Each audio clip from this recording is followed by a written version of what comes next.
All right, everyone. Thank you so much for being with us today. With me again today is a very special guest, and I can't wait to introduce him to you. And before we get started, I just want to share a little bit about our guest, and we'll dive right in. Part of his work is that he's part of the new generation of spiritual visionaries and thought leaders. He is the #1 best-selling author for Emergence, 7 Steps of the Radical Life Change, which reveals the revolutionary principle in the law of emergence, showing people how to tap into their pattern of perfection in any area of their life and create a right conditions for it to unfold. And also the Abundance Project, which is a 40 days of more wealth, health, love, and happiness, where he lays out the time-tested system of activating the abundance principle, which sets you free from the belief that outer conditions determine your life and shows you how to generate everything you need, no matter what conditions you face. He's also from a very diverse background, including training top executive at the Fortune 500 companies such as American Express, Walt Disney, and who is really empowered in working with in leadership and communication and coaching celebrities as well, media professionals, even Oscar and Emmy winners, on creating conscious entertainment. As a contributor to top blogs, a frequent podcast guest, and the host as well of his own top-rated Emergence podcast. He shares cutting-edge spiritual principles and success strategies to help you achieve financial freedom, master productivity and creativity, and live your greatest life's work at the highest levels of success. So please help me, without any further ado, welcome Mr. Derek Rydall.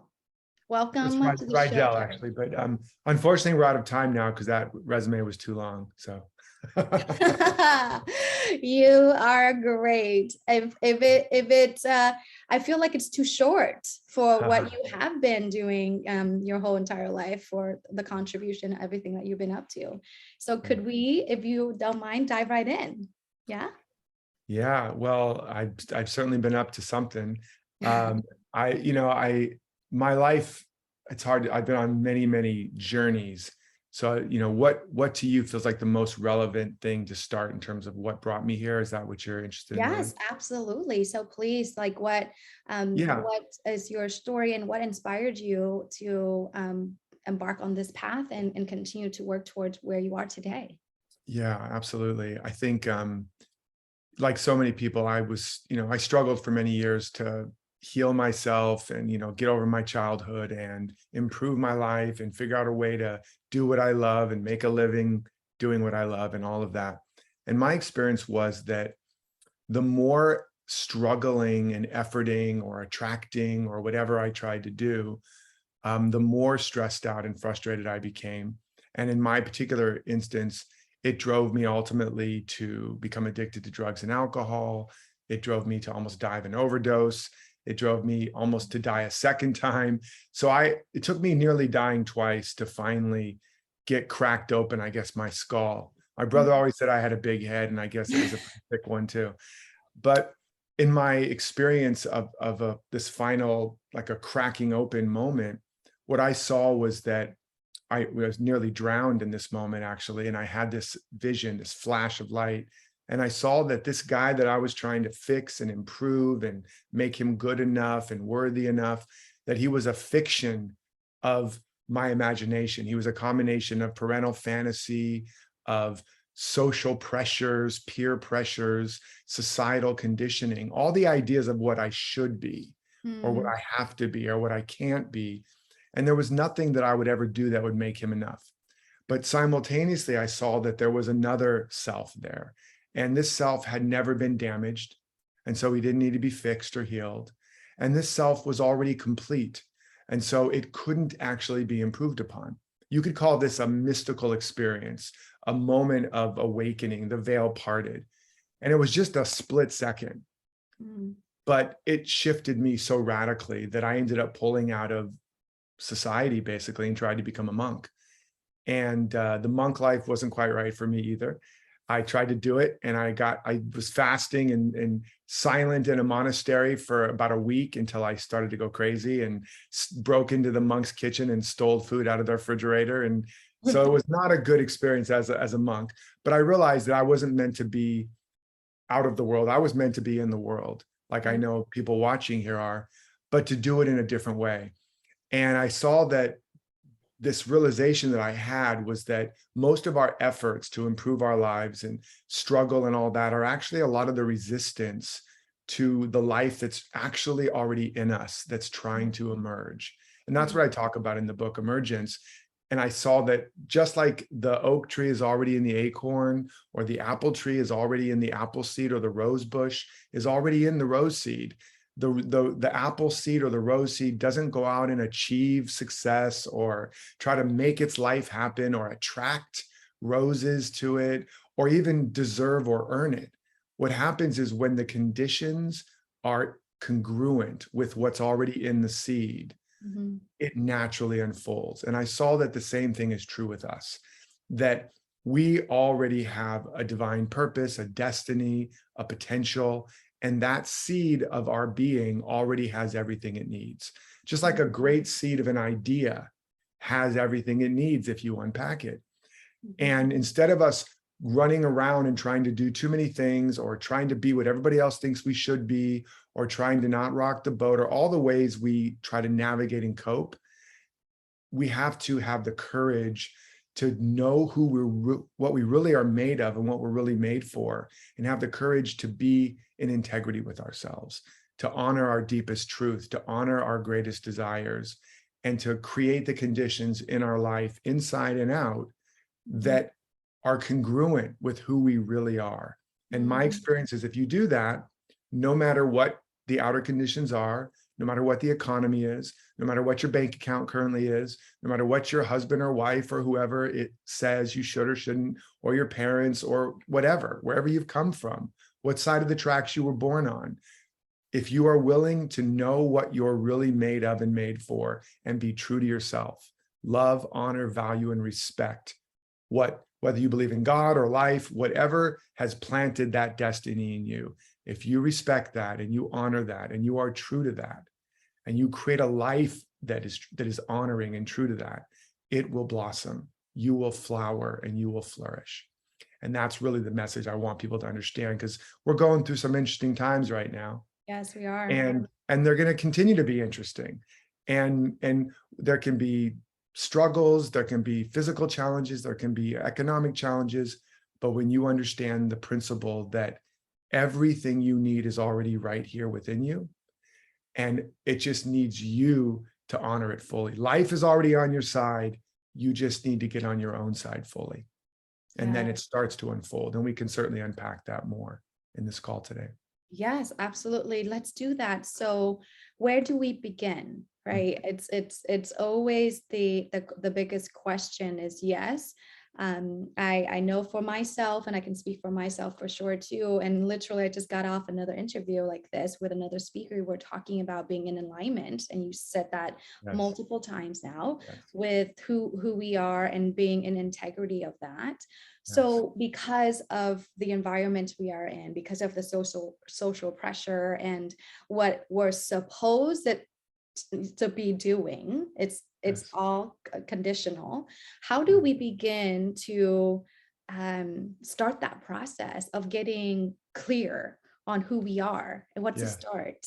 Yeah, and there's really only two master strokes, and that's know yourself and be true to yourself, right? And so the question is, you can't be true to yourself unless you know yourself. Right. And you can't know yourself unless you make being with yourself a priority. And that's hard for people, and that's especially hard for mothers. It's like, do you know what it's like to be a mother, Derek? It's like, well, I actually do.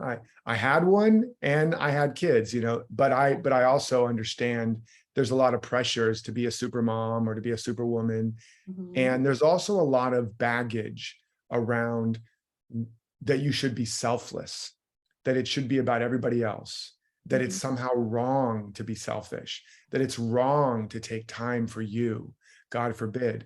And I work with probably 80% of my community are women. And so I know this deeply. and how difficult it is to really make yourself a priority, your self-care, your self time that you need to really develop yourself, just to know yourself. And it's difficult.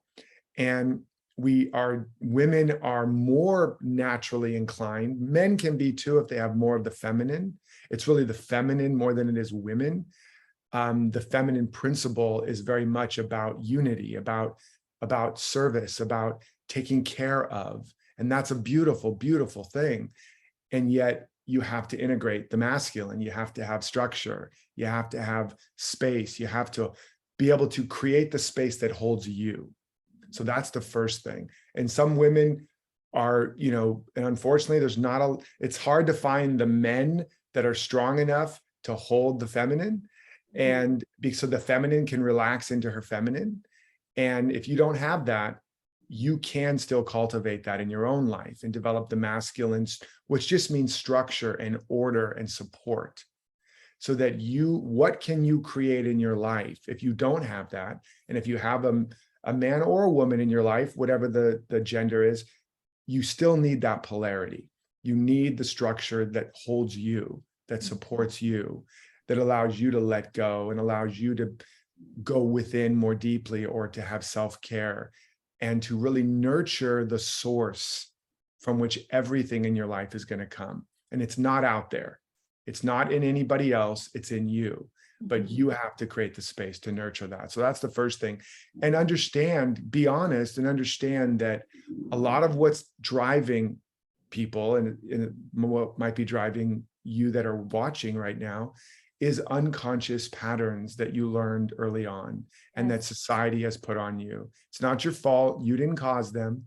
But again, one of the things I call them is shadows. One of the shadows, as I already said, is selfish.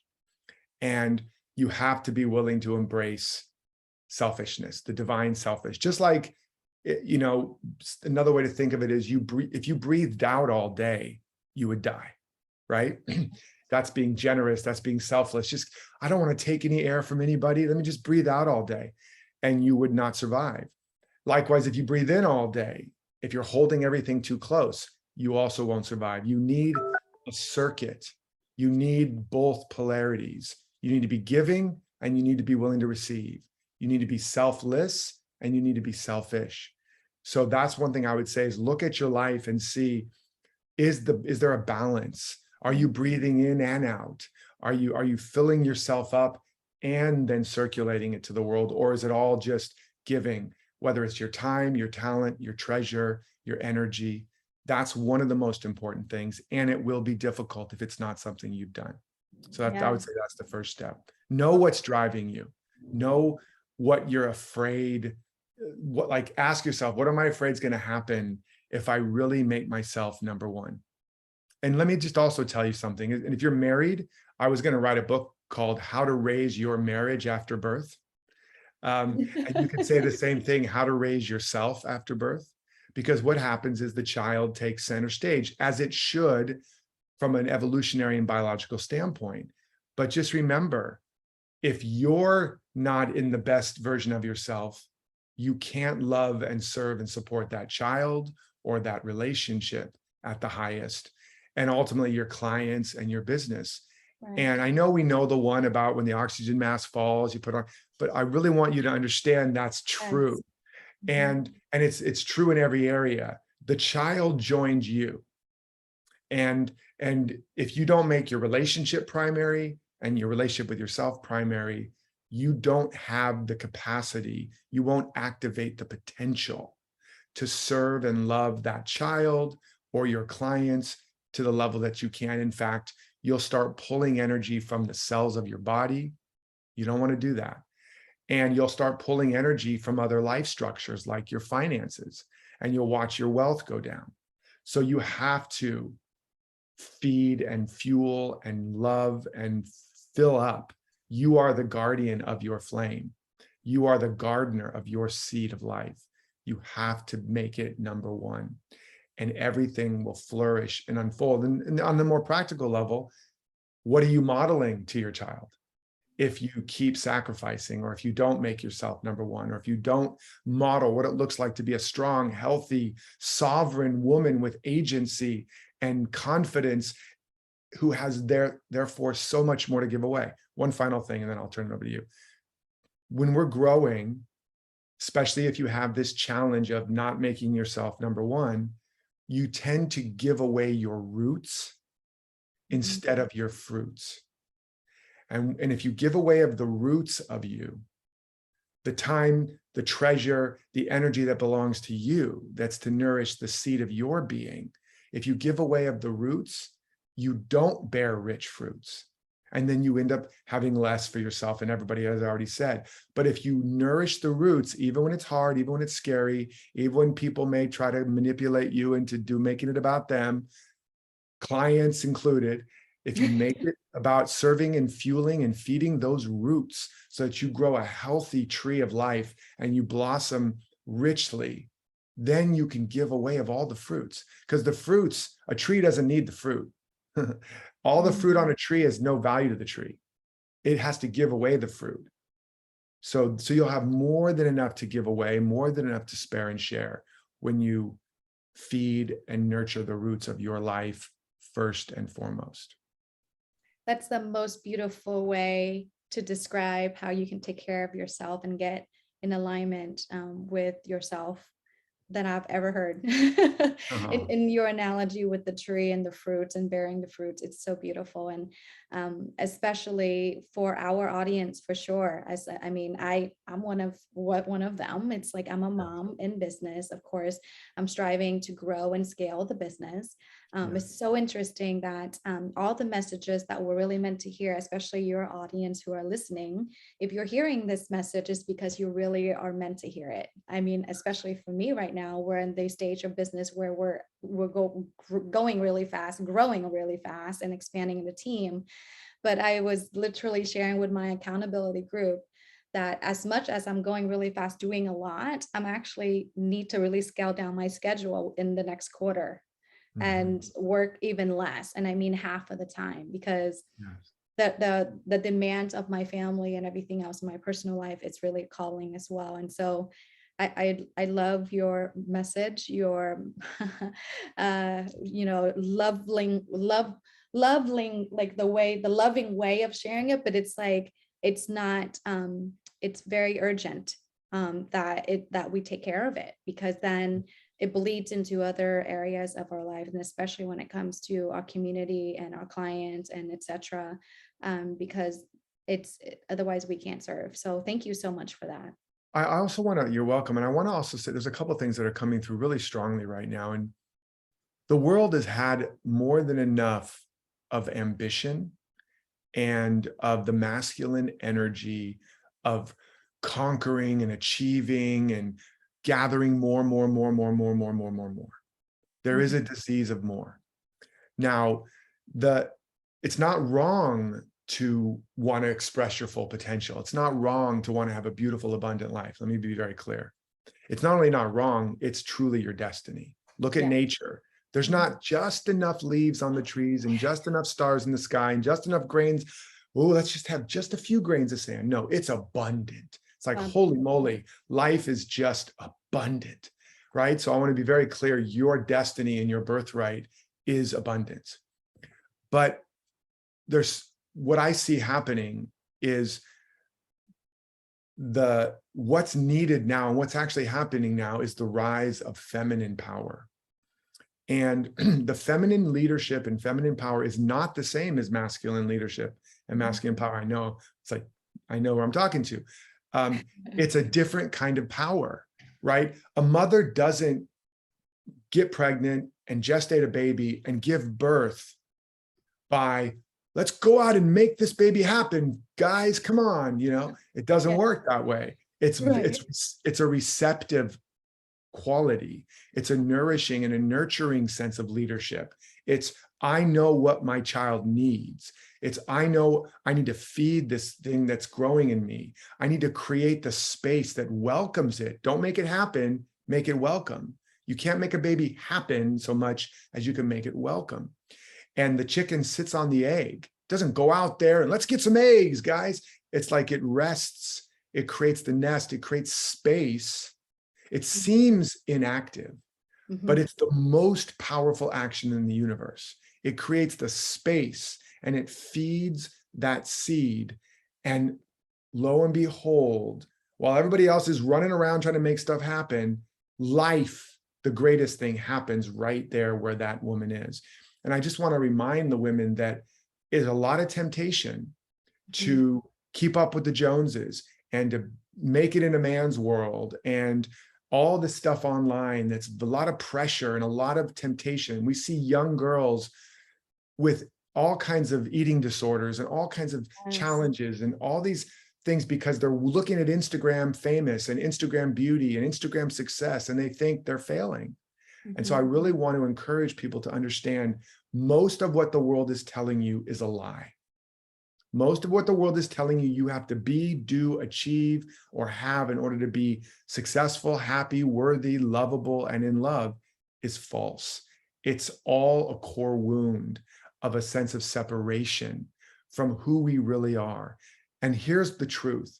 With all the things we're going after, and again, it's awesome. Build a big business, do all the wonderful things. Right. But what you're really going after with a little introspection is actually a state of being. If you Yes. look a little closer, we will see that the reason why we want all the things we want is we believe it'll make us feel a certain way. No, I Mhm. think it'll give me the money to have my house. Okay. And then why would you want that? Because then I can have a beautiful home. And why do you want that? Because then I can finally relax and feel at peace. Ah, Mhm. so peace, security, self-worth, a sense of connection, a sense of aliveness, a sense of joy, fulfillment, freedom. That's what we're actually going for. Right. And there is none of those qualities in the world. No amount of money, I've made millions, doesn't make you free, doesn't make you happy. No amount of clients I've spoken to and touched hundreds of thousands of people doesn't make you happy, doesn't make you free. I know this is hard to hear for some people. Um, it's not to say it's not awesome. I've written and published multiple books, sold millions of dollars in programs, been around, I've done all the stuff. You know, maybe it's not Oprah level, but I've done the things to see that you think if only I have this much, then. If only I make this much, then. If only I achieve this, then. And all I want to hopefully get across is what we're really going after is a deeper state of connection to ourselves, to what really matters, not to matter itself, and to a sense of joy and peace and love. And the awesome thing about that is you can intend and create a life that is designed to activate and fill you up with those qualities, regardless of what's going on in the world and regardless of how much you make or achieve or have. You can feel and have everything you really want. And from there, from a state of I have, I am, I'm worthy, I'm amazing, I'm powerful, life is amazing. Now watch how you create. Now watch the business that unfolds and the art and the beauty and the impact. Because what people are starving for is not another program on how to make money. What they're starving for, or anything, is a deeper connection, feeling seen, feeling valued, feeling heard and understood, feeling worth, feeling meaning. That's what they're starving for. And I'll finish with, there's a saying by a great teacher, Howard Thurman, who was Dr. Martin Luther King's teacher. And he said, don't ask what the world wants, ask what makes you come alive, and do that. Because what the world wants and needs are people who have come alive. And so that's what we really want, to be fully alive. And to do that, we have to serve the life within us until it's just, we're pregnant with it and we're giving birth to it. And then people around us will be like, who are you? What are you up to? How can I get some of that? Right? And Yeah. your business will flourish. Yes, absolutely. And yeah, the word congruent comes to me every single time I'm hearing you explain what it is to be connected to yourself and your purpose or whatever it may be. Is yes, connection and congruency is being who you are, being in integrity with that, and then being able Yes. just to let it allowing people to see that it's okay to be who they are, and we have all we need. It's not Everything. only okay, It's what the world is hungering for. The Yeah. world that walks by a blossoming flower and they forget how much money they need to make. They're like, oh my God, look at So that beauty. beautiful. Right. And the divine feminine is the juice and the light and the life and the power. It is the only real force of life and power on this planet is the feminine. The masculine creates the structure to harness it, but the feminine is where all the juice is, where all the life is. So ladies, get juiced up, get Yes. turned on, get lit up, and watch as the world gathers around you to bask in your light. And you will get all the benefits of shining as well. Oh my goodness. Thank you so much. All of your teaching and your wisdom. I feel like I felt like you were a minister in a way. I'm getting I can't a help it. It's sermon true. lesson. Truly, thank you so much for all of that wisdom. And in addition to your presence today and all of your knowledge, also the audience is being so, I guess this is such an honor because they also get to receive a couple copies of your books as well. The first one is a free training or the trainings rather, trainings to turn your life story into a legendary purpose. And then the second one is also a free training to self-mastery breakthrough with you. So thank you so much. I can't wait to get even my hands on it. And we'll include all the URLs and everything in our video and in post-production. But thank you so much for being here with us. It's such an honor to have such an enlightened, I would say, soul like yours to share with us of what's truly belongs to all of us, and that it's possible to have it all, but to really connect it to who we are, to the source, and believing that we are all we need. Thank you so much for your time. Yes, you are all you need. Yes, that's beautiful. You're welcome. And I'm going to include some other things, surprise free things to help you basically do everything I just talked about. That's my goal. Awesome. Thank Yeah. you. Thank Thank you, you. my dear. Much love. Yes.